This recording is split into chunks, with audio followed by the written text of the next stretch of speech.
I'm still gonna look at you when I do my back. 30 seconds. Okay. I'm glad you guys can get a full shot of my boobs because that's great. Oh, you can see my cord? Liz. Wait, no. Grace.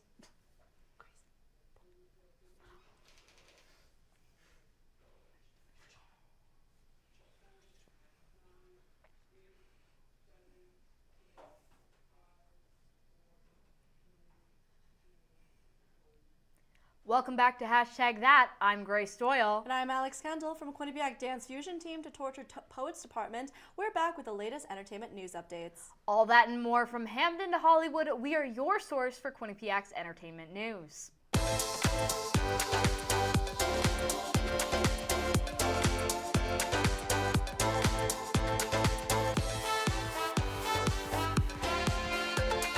From Hamden to Hollywood, we are your source for Quinnipiac's entertainment news. Legendary singer and guitarist Dickie Betts has died at age 80. Co-founder of the Allman Brothers Band, Betts helped define the sound of Southern rock in the late 1960s and 70s.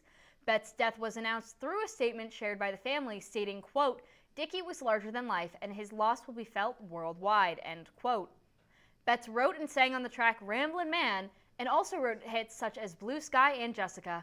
Betts was also an inspiration for the Oscar-winning film Almost Famous, as filmmaker Cameron Crowe had followed the Allman Brothers Band while writing a Rolling Stone cover story at age 16. Crowe told CNN, quote, "Dickie's quiet warmth and his timeless contribution to American music was a big inspiration for our film," end quote. Betts had a profound impact on the industry and he will be missed. For anyone who is a fan of the cult classic project, The Blair Witch Project, this one is for you.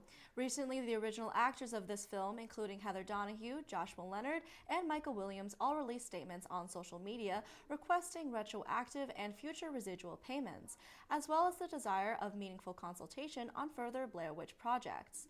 This has come to a head since the public proposal announcement from Lionsgate to partner with Blumhouse on a Blair Witch reboot. Within this statement, they are also making requests for a Blair Witch grant to be created worth $60,000, which was the original show's budget in honor of rising indie filmmakers. Similarly, the directors and producers of this project have also made statements regarding the reboot, stating, quote, "While we, the original filmmakers, respect Lionsgate's rights to monetize intellectual property, we must highlight the significant contributions of the original cast as the literal faces of what have become a franchise. Their likeness, voices, and real names are inseparably tied to the Blair Witch Project," end quote. As of right now, neither Lionsgate nor Blumhouse have commented further on this topic. On Friday, April 19th, Coachella Valley Music and Arts Festival returned for Weekend 2. Lana Del Rey returned to headline Friday's set and brought out special guest Camila Cabello, who launched into a performance of her new single, I Love It. After declaring his disappointment with the Weekend 1's outcome, Damon Albarn returned with band Blur on Saturday with even more news. "This is probably our last gig," the artist stated. The announcement follows his comment during last week's set in which he said, quote, "You're never seeing us again, so you might as well sing this." The highlight of Weekend 2 was easily Gwen Stefani's performance with No Doubt. At 54, Stefani rocked some of the band's most beloved hits like Don't Speak and Just a Girl. This past week celebrates 40 years since the release of Footloose, starring Kevin Bacon as the rebellious Ren McCormick. On Saturday, Bacon visited Payson High School, the original location of the musical drama. The Utah High School has been campaigning for Bacon to make his return on the date of their senior prom, celebrating the actor one last time before the school began its demolition and relocation plan. In their campaign to bring Bacon back, the students held an activation to build 5,000 kits of essentials to help those in need.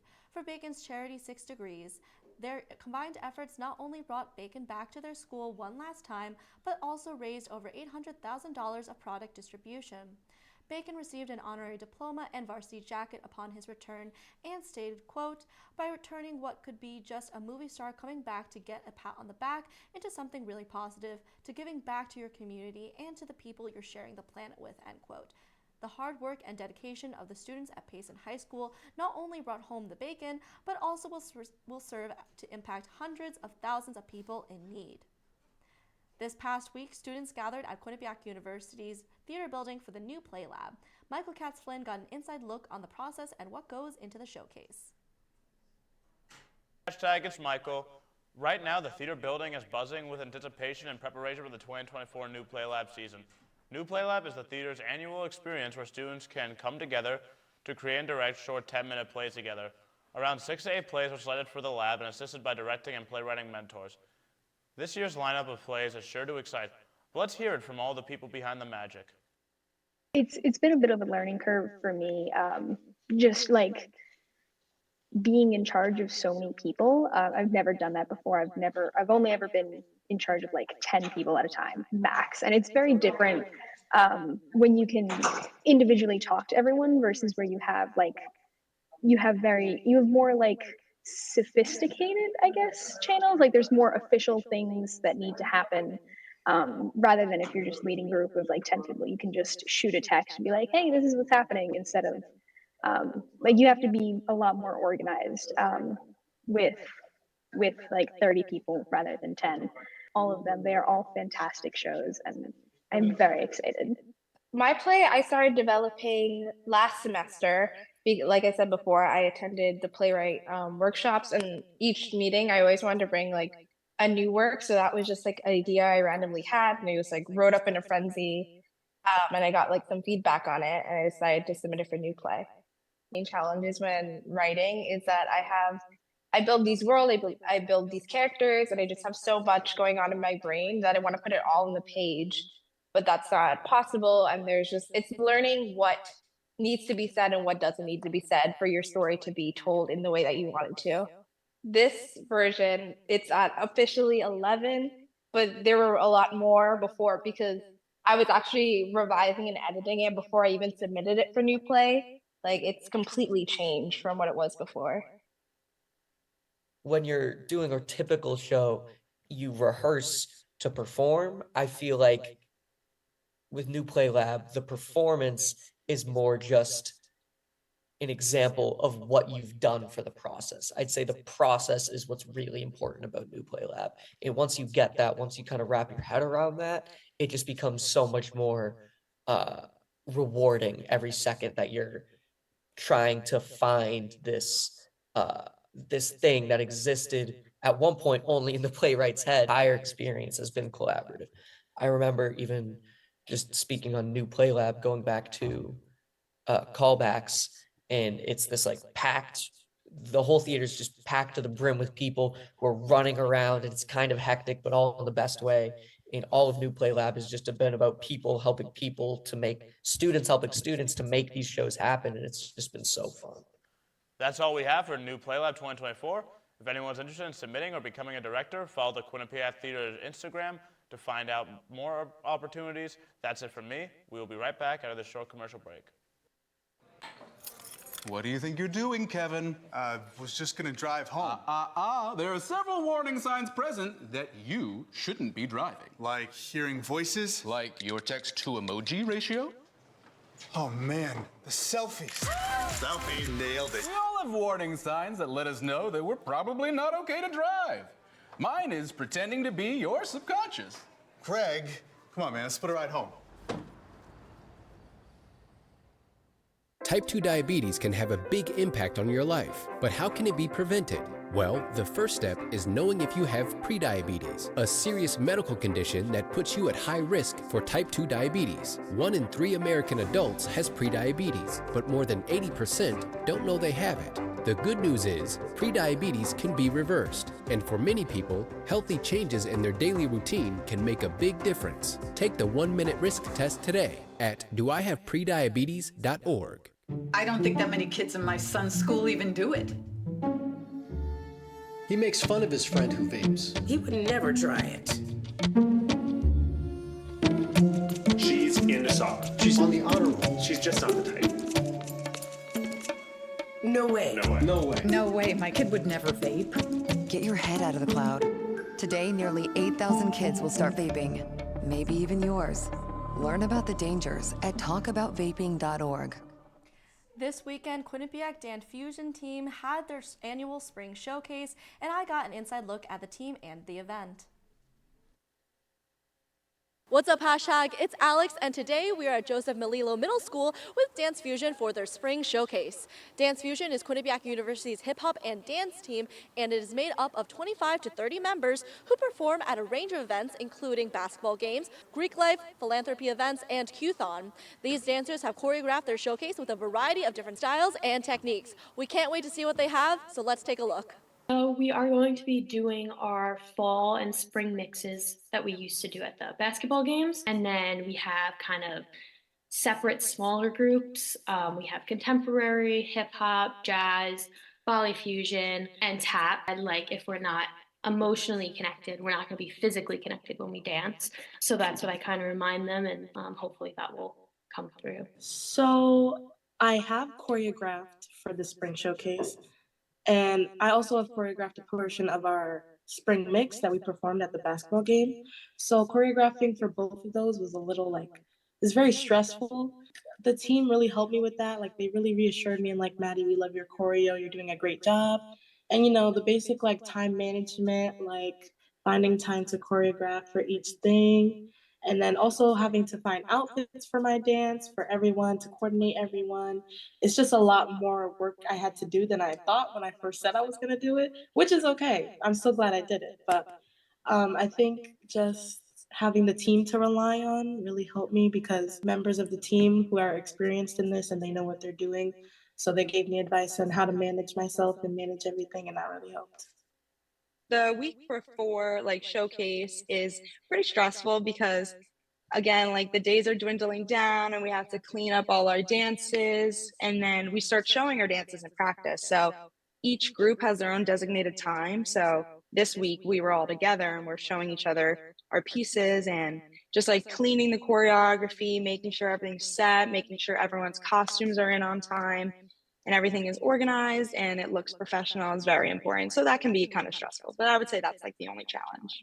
I feel like we have, again, throughout the whole thing, we have more variety. We have that mixing pot of so many different styles and it's just a super like fun group and I feel like it'd be a great choice. Blast being able to watch this incredible event, and it was truly one to remember. You can follow Dance Fusion to stay up to date on their latest events on Instagram at QU Dance Fusion.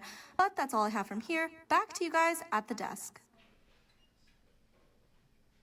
Here with hashtag Let's Get Real is Samantha Nunez.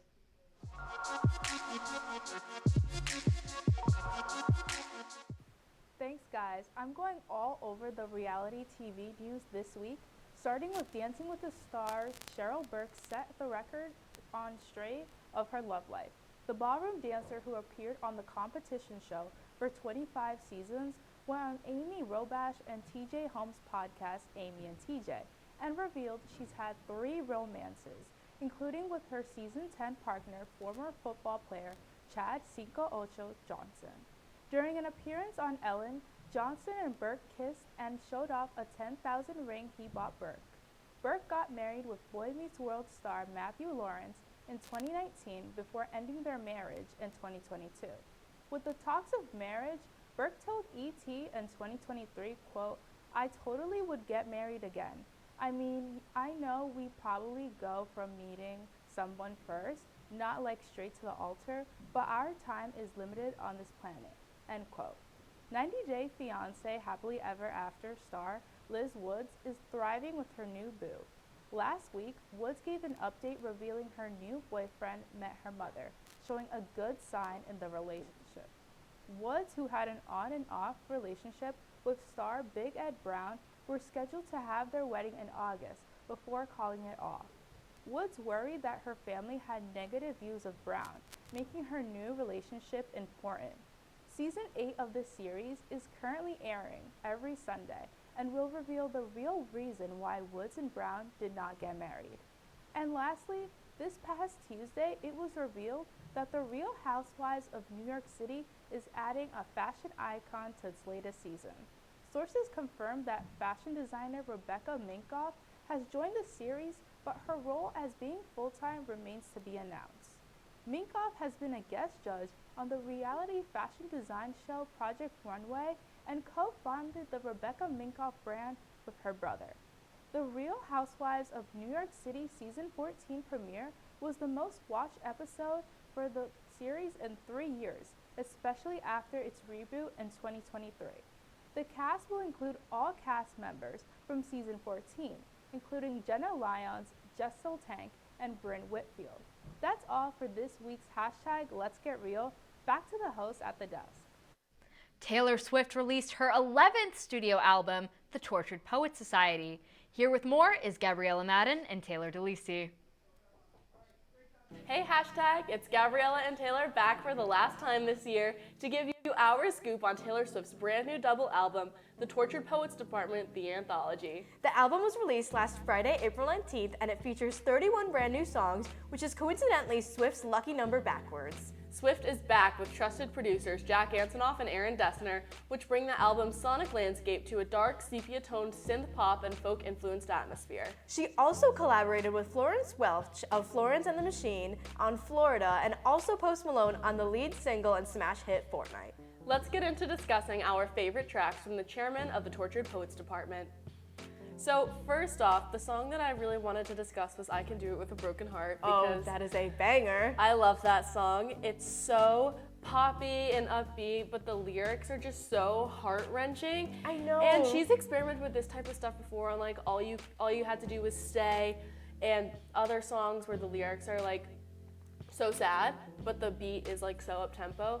But this one is really about like her experience on the Eras tour, which, you know, she said was kind of an outlet for her to experience joy, connect with the fans, but at the same time she was going through something absolutely awful. I know, and it was around the Tampa show that the Joe breakup was announced, and even though she was feeling so sad at this time, Jack Antonoff came in and put all of his little synths and pop vocals all over it, and you can just really tell who produced this one. So Long London. Oh, this was probably like the saddest song on the entire track. This was probably the saddest song on the entire album. I really do think How Did It End on the Anthology was also pretty sad, but I think So Long London is just an absolute gut punch because there's nothing that the other person really did wrong.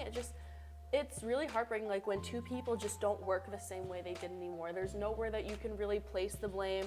There's nothing that you can, you know, take revenge on.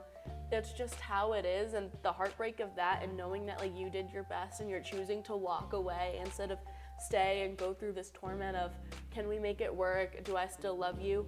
It makes for one of the saddest songs on the album. And I think it also can be interpreted as she's not only losing like her boyfriend, she's losing all of his friends, the town, like the memories. So that's why she's saying So Long London, which is like, it just makes the song like a million times sadder. It does, and especially on Peace when she said, now that I see your brother as my brother, like you said, you're not just leaving a town, you're not just leaving a boyfriend, like you're leaving all the memories that you have, you're leaving your favorite coffee shops, your favorite places to visit, like your favorite little locations to go and have lunch at. You're losing his friends, his family that you've known for 6+ years. It's crazy. And Joe Alwyn, you seriously fumbled the bag there. He did fumble the bag, but at the same time, you know, when she says like lost you to your bluest days, like, you know, they both had some stuff that they had to work through, but they just couldn't work through it together. All in all, this is one of my favorite Swift albums yet. For a literary nerd like me, it's been incredible unpacking all of these metaphors and motifs and hearing all of the musical and sonic callbacks and details as well. This is an album that sits with you perfectly and only gets better on every listen. I can confidently say it's one of my favorite Taylor Swift albums ever. Normally, here we would say, see you next time, but there's not going to be a next time. Taylor and I are graduating, and we wanted to say a huge thank you to everyone at Q30 and #that for making our time here so memorable. Our first package together this year was a Taylor Swift album review, and months later, it only made sense that the last one would be too. We've had so much fun breaking down our favorite pop culture moments together, and I wouldn't change anything for the world. It's been a crazy year, but it's just given us all the more opportunity to yap. We'll be back with more #that after this short commercial break.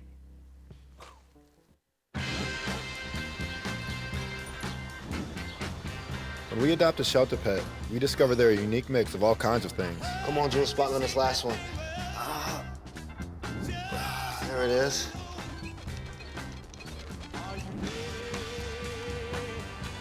Keep going with it. Leo. They're a little bit of a lot of things, but they're all pure love.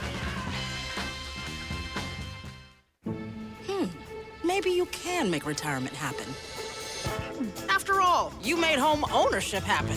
Homeschooling yourself on loans, beefing up your credit score. So I'm pre-approved. You were like, yes! Sorry.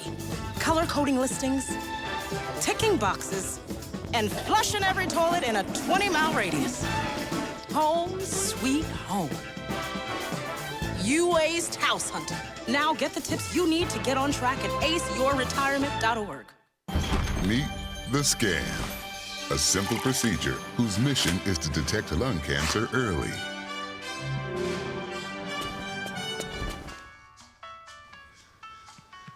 I'm here to save you. But I feel fine. That's great, but you may still be at high risk for lung cancer. Oh man, that's a new fence. If you smoke, early detection could save your life. Learn more at savedbythescan.org.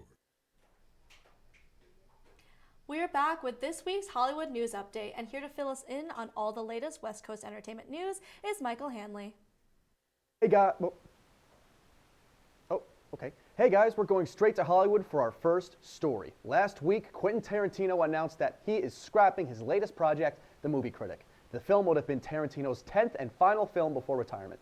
As per The Hollywood Reporter, Tarantino's farewell film had many developments, going from movie reviewer profile to Once Upon a Time in Hollywood sequel/prequel. It was in a lot of different phases. In fact, there were even talks of Paul Walker Hauser and Tom Cruise as co-stars. Unfortunately, it looks like for now, the project is dead in the water, joining the numerous other Tarantino projects that have never made it to the big screen. What do you guys think Tarantino's last project will look like? All right, so for me, I know that for a person's final movie, it's definitely very big and it needs to be planned out well. So I understand why he's decided to pivot and go to something else, because I know that he also had some issues when working with The Hateful Eight. He kind of got betrayed where he showed the script to people and then it got... and then there were plenty of problems with that, and it needed to get shelved for a period of time. But honestly, when it comes to Tarantino, he's very consistent. He's very good at his films, so sometimes you just need to let scripts breathe. And when it comes to Tarantino, I know that he will get the momentum back up, and whatever he creates is going to be fantastic. It's going to be shocking, awe-inspiring, and definitely one to remember. But what do you think, Grace? Yeah, I completely agree. I know that Mike said that this is a long line of Tarantino films that have been scrapped or shelved. However, this film was in development already for a number of years. And my theory is that because it's his final film, he wants to go out with a bang. So my theory, as well as multiple audience theories, is that his final film is going to be the final installment of the Kill Bill trilogy. So it's actually going to be 3 films instead of the current 2. Tarantino initially shot down the idea of a Kill Bill trilogy because of The Movie Critic. He said that he wanted to end off with The Movie Critic being his final film. However, now that that's kind of out of the water, I think that this is maybe the direction that he would go in. Uma Thurman also has mentioned previously in interviews that although the idea of having a 3rd installment wasn't immediately on the horizon, it would be something that she was open to. And audiences have brought up the fact that Tarantino has actually worked with Uma Thurman's daughter, Maya Hawke, and some people are actually theorizing that Maya Hawke will take over as the bride or the bride's daughter. Mike, what do you think? Well, no matter how it looks or who's involved, one thing's for certain, there's going to be plenty of feat shots. Anyway, Vive la Cinema. The lineup for the 77th Cannes Film Festival was just released, and the movies have cinemaphiles hyped. 19 films will be competing for the Palme d'Or, the festival's top prize. This year's jury will be led by the great Greta Gerwig, fresh off the Barbie hype train. While the rest of the jury remains a mystery, many can speculate numerous stars will help judge the festival. Directors like Andrea Arnold, Paul Schrader, and the great David Cronenberg will be returning to compete for the top prize. However, right now, all eyes are on Francis Ford Coppola, finally returning to the big screen, competing with his latest film, Megalopolis. Fans of cinema have a lot to look forward to. Are you guys excited for the festival? Who would you guys like to see on the jury? So I'm definitely very excited. Grace and I are actually going to Cannes in late May. I have a theory, though, given from past Cannes judges, that it's probably going to be 2 people from the United States, 2 big stars from the United States, and then some directors and writers that are really popular internationally to bring them up. But I also have a feeling that we're going to see the previous winner of the Cannes Palme d'Or in 2023, Justine Triet, who wrote and who created The Anatomy of the fall. But what do you think, Grace? I do agree. I think that Justine Triet is going to be in attendance since she did win the Palme d'Or last year. However, on the topic of U.S. actors that I would like to see at Cannes, personally, because Greta Gerwig is the president this year, I would like to see some of the actors that she's worked with. What about you, Mike?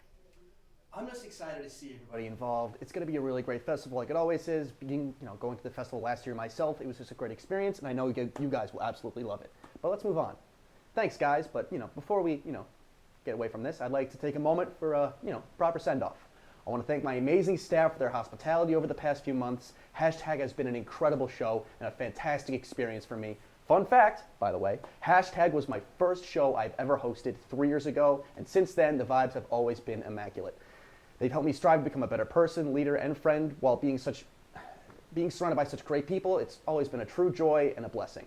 Through this station, I'm proud to have said that I've discovered new aspects of myself. Not many people know this, but growing up, I was the complete opposite of who I am today. I was timid, soft-spoken, just plain flat-out scared. I could have never imagined doing any of this nor having the support I have today.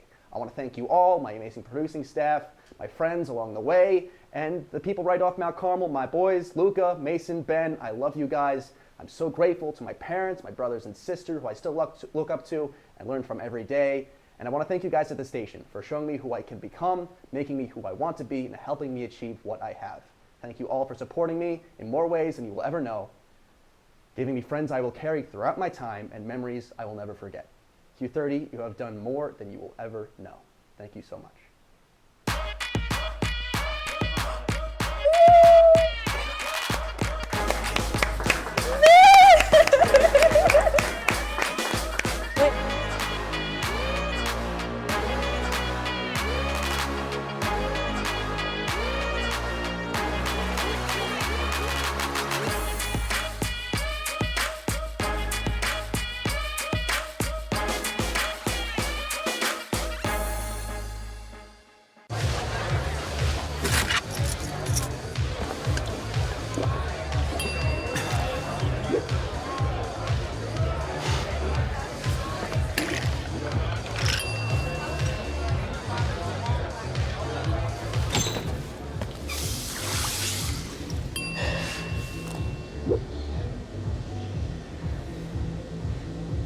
If you need to do something to feel okay to drive, you're not okay to drive.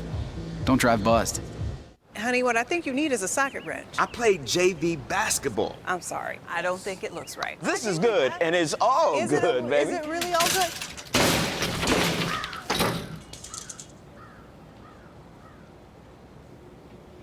If you love me enough to routinely test your handyman skills, not to mention the strength of your marriage, then of course you'll visit nhtsa.gov/therightseat to make sure I'm in the right car seat. I'm gonna call my dad.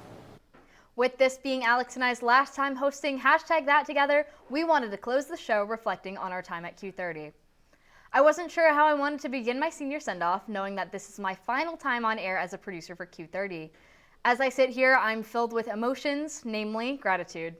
I'm so thankful for what the station has offered me as a student and a professional. My journey with Q30 did not begin on campus, but rather on a shuttle in Park City, Utah during the 2022 Sundance Film Festival. It was on that bus where someone told me that I should consider joining Q30, especially the entertainment department. That person would later become one of my best friends, and the department would become my second home. When I was back on campus, I shadowed the first Monday night broadcast of that year for a show called Hashtag That. I was so enthralled by the collaborative and exciting environment that I volunteered to anchor the very next episode. I also applied to become Q30's television beat reporter and shared the role with Lizzie Bolito. This is how I first sparked up a friendship with the woman who would later become my executive producer. Although we only wrote one article together and it was never posted to the website, I could tell that Liz was a force of nature and someone that I wanted to work with forever. After a semester of television beat reporting, I was able to become the station's music beat reporter. Anyone who knows me knows that music is my real passion, and with this role, I was able to produce some of my favorite work for Q30. I eventually applied for an associate producer position on Hashtag, and I had the privilege to work under Liz and, of course, Alex. Alex and I have been collaborators before, but this position gave me the opportunity to witness her in her element. She is one of the brightest, most dedicated producers in this show's history, and I'm honored to be considered a part of her team. So, to my fellow APs, Mike, Michael, and Taylor, Thank you for the journey that has been. I have enjoyed every moment with you three, from working in the studio to working out at the gym. To Liz, you're the older sister that I never had, and I live for the energy that you bring into every room. And Alex, you're my right hand, and I'm yours. Thank you for the memories we've made and the ones that we have left to make. And to all my rising members, I want to leave you with a piece of advice, obviously in the form of a song lyric. This could be the last of all the rides we take, so hold on tight and don't look back. 3 minutes. How do you summarize 3 years of your life at the station in 3 minutes? How can you recall all the good, bad, ugly, and beautiful? Well, to reference one of my all-time favorite songs, you measure that time in love. For me, the station has always been a labor of love, whether it means staying up late to finish editing a package, battling the quote and ticker graphics, or moving my schedule around to cover an event on campus. This work has always been a passion project for me. When I first came to Quinnipiac, I already knew that I wanted to come to Q30. I heard about it during a COVID Zoom meeting, and I knew immediately that I wanted to join. And I worked hard. I was intimidated, but I always wanted to make it better. I still remember when I nervously raised my hand to volunteer going on air for the first time and how much my legs shook. During 2020, I tried working as an associative producer, and despite the imposter syndrome I had after receiving that role, I worked to make the show better in every way I could. When I had grown all I could from that position, I moved up to becoming an executive producer. Since that point, I've shaped the show into something I always knew it could be, creating graphics that reflect the quality each person puts in. Now, I no longer shake while being in front of the camera, and I can only thank Q30 for that. While the thought of leaving breaks my heart, I know a piece of me will always be here. You will see me in each graphic I've made, the tickers during each commercial, and the channel trailer on YouTube. Even when I'm gone, I know my work won't be. My legacy will be carried on through the people who I helped raise up and who also helped raise me up in return. So thank you to all the people who are behind the camera that never get enough credit. I will never have enough time to shout out everyone, but special thanks to my hype woman Lane, my amazing and hilarious producing staff, the newly appointed incoming #EPs, and most importantly of all, Liz. You have been the best partner I could ask for. You ground me, you guide me, and inspire me every day. You keep me cool, and I am so grateful you decided to come back to work with me this year. It's been a blast. I hope future EPs will have even half the dynamic we do. I will miss everyone so much. To everyone I did shout out and to those who I was not able to, thank you most of all for being my friends. I wouldn't trade this time or these memories for anything. But without further ado, this is me signing off for one last time. To # and to Q30, it's been a blast.